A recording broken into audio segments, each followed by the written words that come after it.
and welcome back to the Fermented World. Video 2 of the day. We are now checking in on the mixed fruit melomel.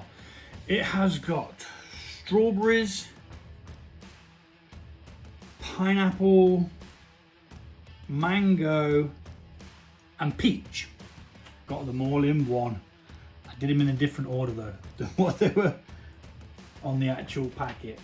But hey, we're going to pop this open, we're going to take a hydrometer reading, we're going to have a taste, we're going to see what we're going to do next. Now if it's anything like the other one that I've just done, which is the mango and habanero, it's going to have fermented all of the honey, all of the flavour from the fruits, which doesn't matter because I have more fruits. And what I'll do is I'll quickly defrost them if needs be and we'll get them in. But we're also going to be adding stoppers. Now what did this start at? 98, so this is about the same then. What was the other one?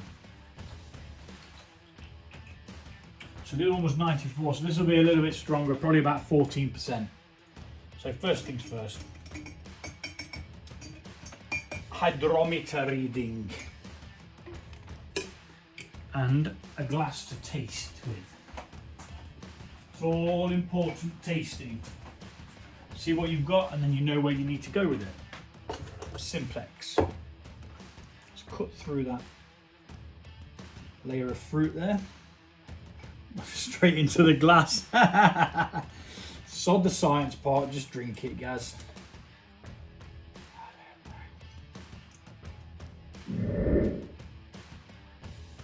And as predicted, super dry. Which can be a problem because, you know, when it's super dry, most of the flavour from the fruit's fermented as well. And this is at 92. 0.992. Quick taste. Now because this doesn't have anything else in it like chili, it's going to be a lot simpler to deal with.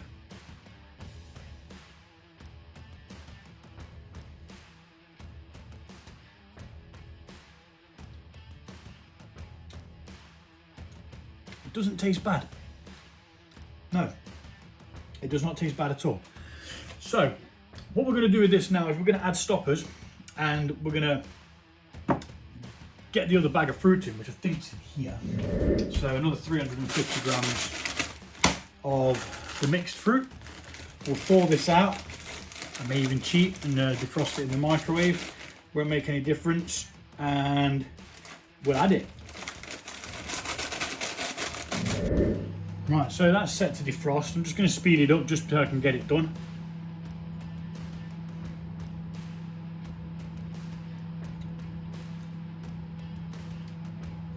It could be good. It definitely could be good. I mean, it's extremely dry. There is no sweetness there whatsoever. You think you notice some when you first take that sip, but then all of a sudden you've got this really dry, tannic kind of flavour. So what we need to do is swap these around.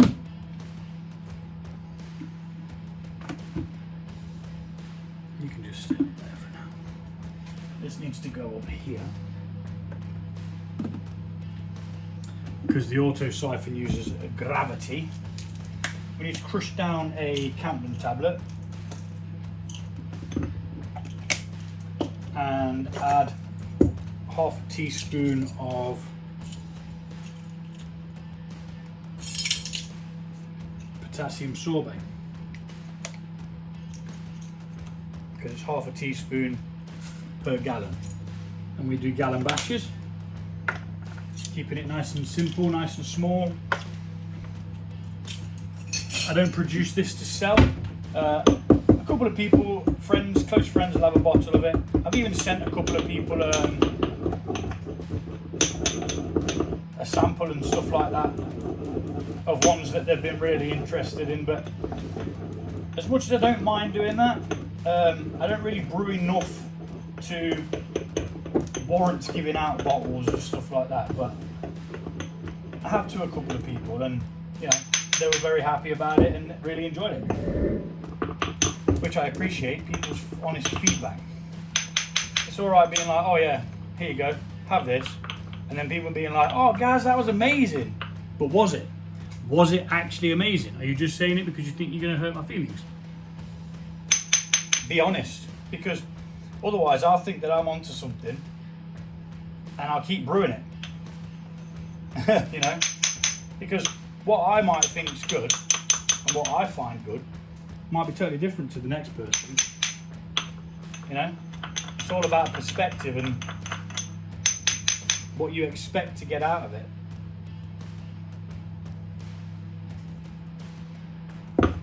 So, we're going to rack this off.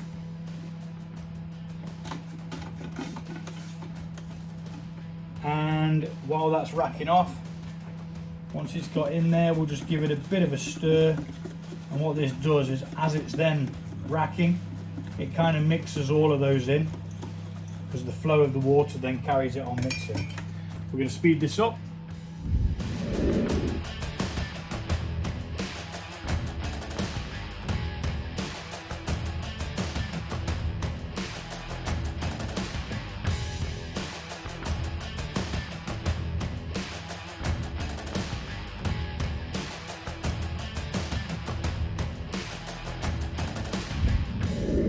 Okay, so we nearly lost the whole batch then.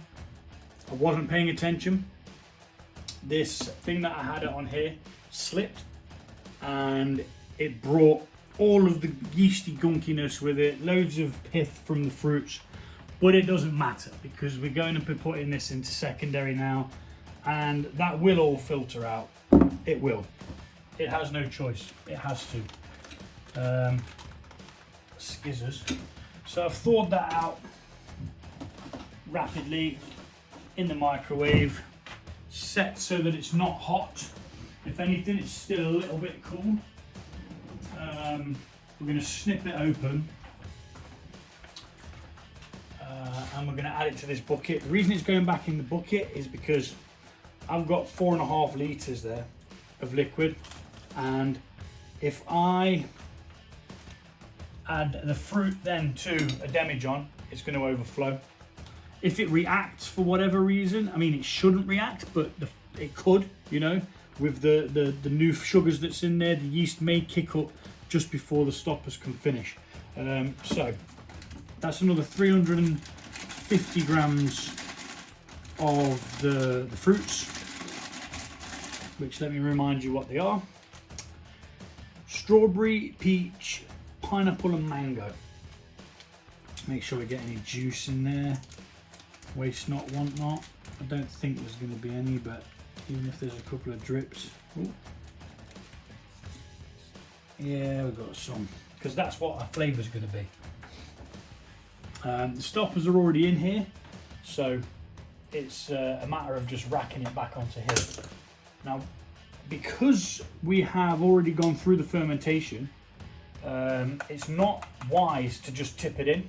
You probably could get away with it, but I definitely recommend using an auto siphon, simply because you don't want to add any oxygen to this. You want it to go in as gently as possible. So yeah, basically we're going to let that sit on there like the other one. It will sit on there for 2 weeks. The other one's waiting for other ingredients, waiting for some chilies to ripen, which is a bit of a pain in the backside. And we're just going to mix it, give it a mix in as it goes. And while we wait, I'll speed this up and do a quick calculation on what the ABV is.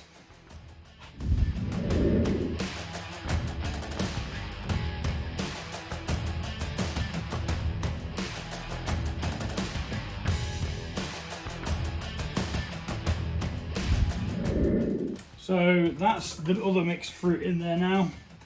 Stoppers are in. We'll give that 2 weeks, see what flavours are pulled out of the fruits. Hopefully it doesn't continue to ferment. If it does, we'll have to add some more stoppers. But the stoppers are in there, so it shouldn't by rights. And yeah, once we're back and we know what we're going to be doing with it. It should be a matter of bottling. So until then, take it easy, and I'll see you all soon. Back following on the mixed fruit melomel. We're going to be taking this lid off. We're going to be having a taste, and we're going to see where it's at. I mean, it's finished fermenting. We added stoppers. We put more fruit in.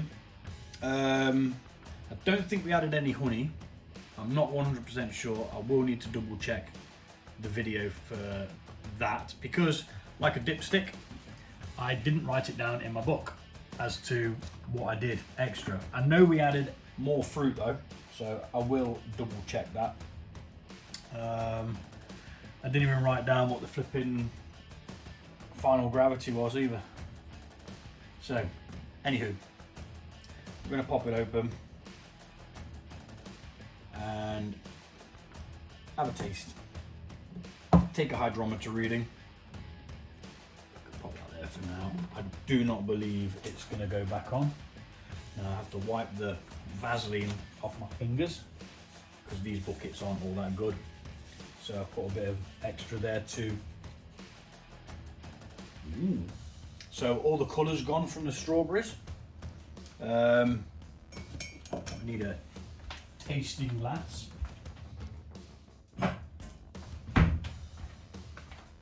And we're going to need a hydrometer. So let's do the science first.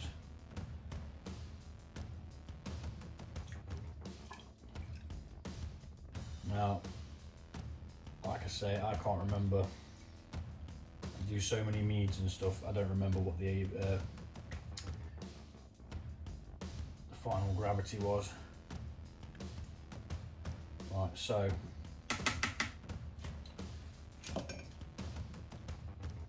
it's still dry.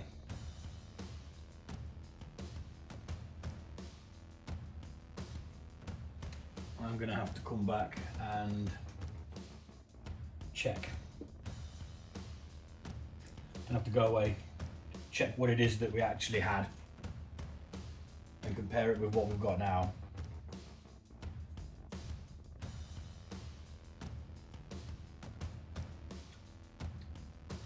It's a lot more fruity, but it's peculiar how it's still down at 0.9, whatever it was. Oh.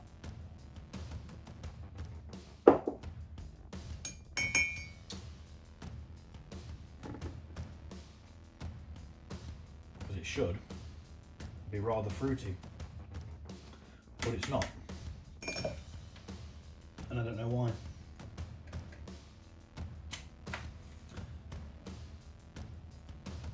Possibly need to double check that we did actually add. Right, so I'm going to go and look at the bloody video and find out what the chuffing hell's going on. So let's pop that on there for now. And I'll be back with info. So I've gathered the information, but it's a mystery as to why we have no sugar in there. Because I added all that fruit, which would have had sugar in, but it's exactly the same.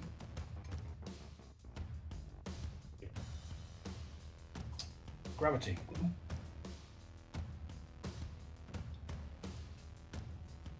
Now there is a fruitiness there, but it's just not what it should be.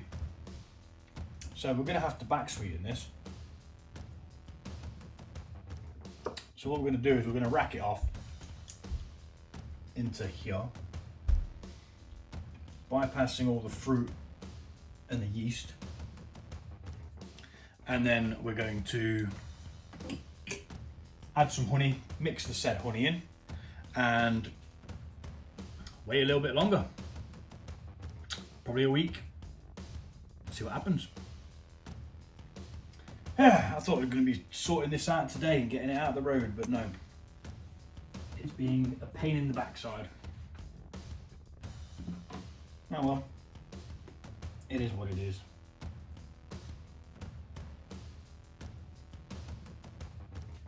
Very surprised. I mean, it smells fruitier in there than it does when you take it out and drink it. So, really don't know. Or really don't know. But we've already got stoppers in here, so we're just going to rack off the liquid, dodging all gunk.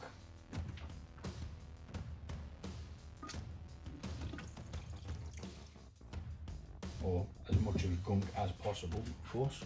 And we'll just speed this bit up.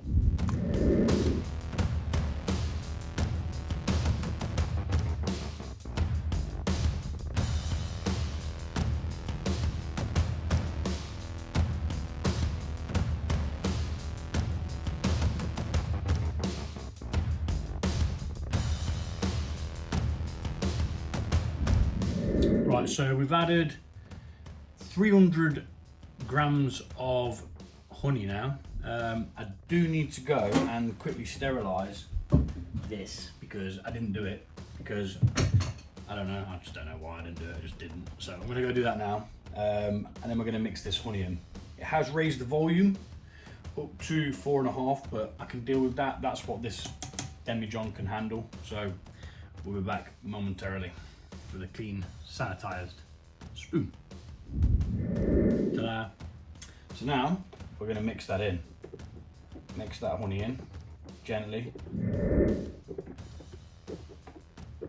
We do not want to add any oxygen to this. Currently standing at 14.4, which is quite good actually. It's quite a nice ABV. I just don't understand why a lot of the flavour from the fruit hasn't gone into the drink, unless it's just kind of masked by the dryness, you know, or it could have fermented it. The stoppers might not have worked.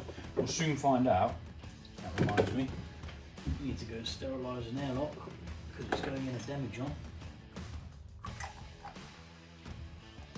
Quite important. As you can see, I'm always well prepared. To be fair, I just do things on the fly. Very rarely plan stuff. It's like with a lot of the meads, I just get an idea and I'm just like, yeah, let's do that. Or I'll just see what's available, you know, fruit-wise, and be like, yeah, let's do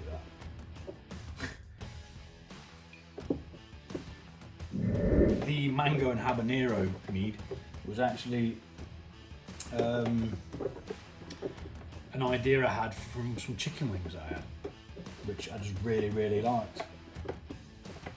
And they were very, very nice. Nice and spicy. But there was like a sweetness to it as well. So I don't like back sweetening because it just takes forever. So I'm going to mix this off camera. I'm either going to mix it sped up because it just takes forever. Okay, so now we're going to taste it, see what it tastes like, and take another hydrometer reading to see what it's going to be at now, so that we'll know if it's fermented next time we check it. Hopefully 300 grams will just about do it, but we shall see. We'll have a little taste in a minute. Because the thing is with meads is they're supposed to be sweet, you know, from the honey. So if you don't have a great deal of honey in there, you're not going to get that sweetness that you require. So that's it. 10, 11, 12. Which is, yeah, it's okay. I've had sweeter, but we'll see it. Because we don't want to mask the fruit too much with the honey. We want it to play together.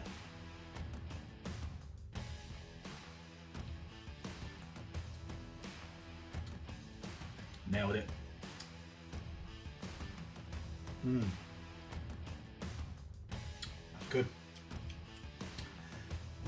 Still has a bit of a dry note to it, but hopefully that'll fizzle out. I've got sticky feet. I think I've spilt some mead on the floor down here or something. Or it might have been the beer that I bottled earlier on. 20 bottles. Got a stout brewing here as well.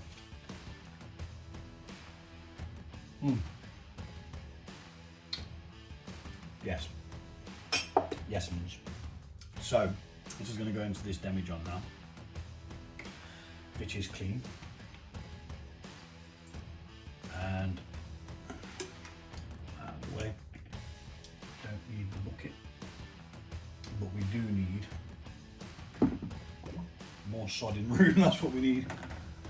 That needs to go up there, and then I need this out of here, which is why I kept it around. Bucket can go on the floor for now with the fruit and yeast depositing, which doesn't look very nice at all, not gonna lie. I'm not even gonna begin to try and explain what it looks like either. But yes, doesn't look too good. And then, because we've left all that gunk behind, we're gonna be transferring all of this, so we can just leave that sat in there. The reason why I guide it is because, I'll show you actually, just so you know, because of all that gankiness in there, which, let's face it, we don't want to be putting into our brew.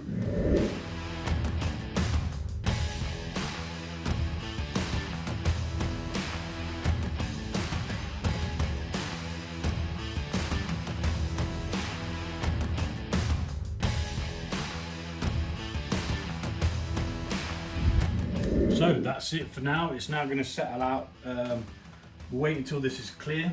Once it's clear, we'll get it bottled. 14.4 mixed fruit melomel, tasting good. Now that the honey's in there, that sweetness does kind of lend itself to the fruit flavour that's in there. So I think it was kind of masked with how dry it was and the lack of sweetness. So yeah, it's going good. So we'll be back whenever it's cleared to bottle it.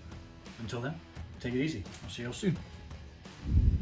It is me, not an imposter. I just shaved the beard because I tried to trim it and it went wrong. It looked shite, so I just shaved it all off and start again. Today we're looking in on the mixed melomel. This had papaya, peach, mango and pineapple. No, strawberries, peach, pineapple and mango, whichever order you want to put them in. So this is ready for bottling for me. First things first, we're going to take a hydrometer test. We'll refer to the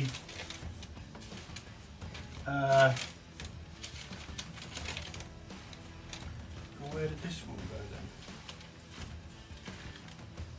then? Mango habanero. It's just named melomel.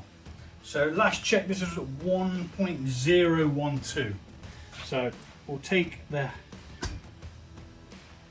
airlock off and we'll give it a quick taste and test. Always the science first. Sometimes. Maybe.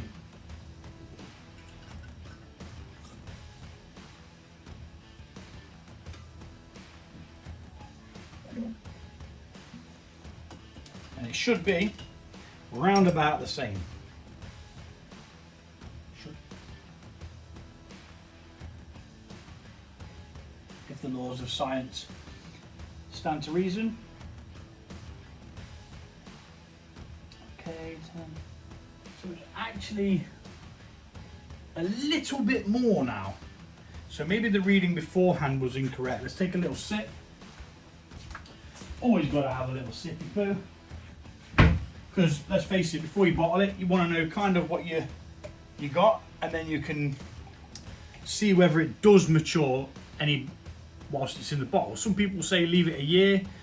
Me, I drink it after a month. I give it a month in the bottle. Fruity.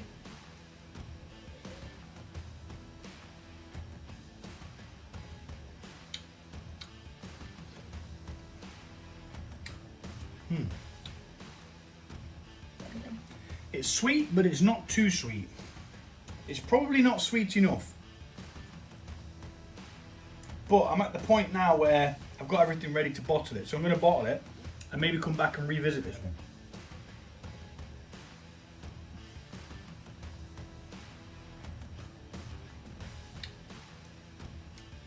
Good. It's good. So we are going to be bottling.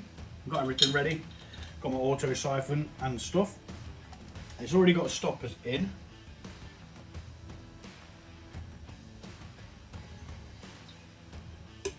That's clean so it can go in there. What we're going to do, move some crud out of the way. And this is going to go up here. It's good to see a lot of the fruity bits fell as well. Now there is a couple in there I can see still floating around, but I know it's good. I know it's not going to hurt me. So let's siphon this off into the clean pitcher, and then from the pitcher we'll dodge all of this lees at the bottom there.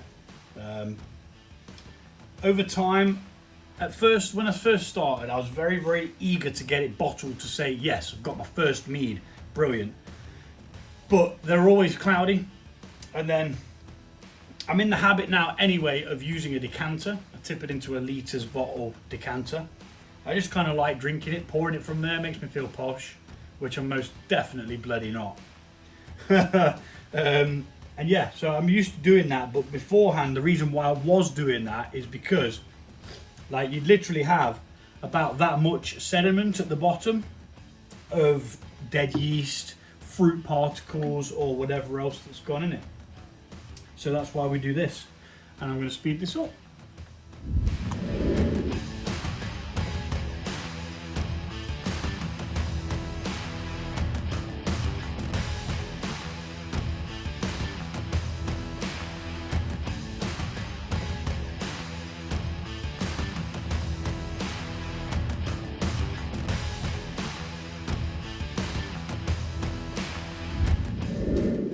Alright, so that is the Iron Brew bottled. No, it's not really Iron Brew. It bloody looks like Iron Brew though. Certainly doesn't taste like it though. So 4 litres of that. I've got a little bit left in there. I'm going to drink that tonight. I don't really want to faff around sterilising another bottle when I can just bloody drink it. Which I'll do accordingly.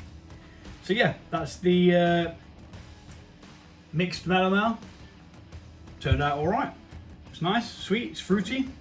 Jobs are good. Thanks for watching, and I'll see you all soon.